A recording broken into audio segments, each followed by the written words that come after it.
Hello friends, good morning, నమస్తే friends.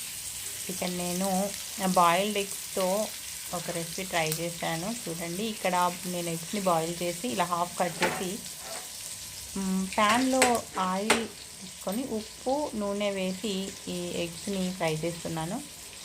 ఇవి కొంచెం ఒక సైడ్ ఫ్రై అయిన తర్వాత రెండో వైపు టర్న్ చేసి దానిపైన ఉప్పు, కారం, ధనియాల పొడి, ఉప్పు ముందుగానే వేసాను. ఇప్పుడు కారం, ధనియాల పొడి వేసి కాసేపు అయ్యాక మళ్ళీ వీటిని ఈ కారం అనేది కొంచెం అటువైపు ఈ ఎగ్కి పట్టుకున్న తర్వాత టర్న్ చేస్తే అది మాడిపోకుండా ఉంటుంది. కానీ ఇంకా ఈ కారాన్ని నేను ఇంకా దింపే ముందే యాడ్ చేశాను. మొదలు యాడ్ చేస్తే కొంచెం మాడిపోతుందని మొదలు పసుపు, ఉప్పు మొదలేసి తర్వాత కారం, ధనియాల పొడి వేసాను.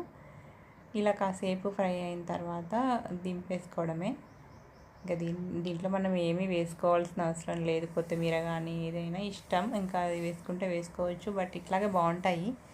ఏదైనా మనకు ఇంట్లో ఒక్కటే కూర ఉండి పచ్చిపులుసు ఉండి అందరికీ సరిపోదు అనుకున్నప్పుడు ఇలా ఏదైనా చేసుకోవచ్చు. టేస్ట్కి టేస్ట్ ఉంటాయి. తర్వాత ఈ ఎగ్ రెసిపీ చాలామంది ఇష్టపడతారు కదా. ఎగ్ అంటే దాదాపు పిల్లలకైతే చాలా నచ్చుతుంది కదా. అందుకని ఇలా ట్రై చేశాను. మీరు కూడా ఇలా ట్రై చేయండి. Thank you friends.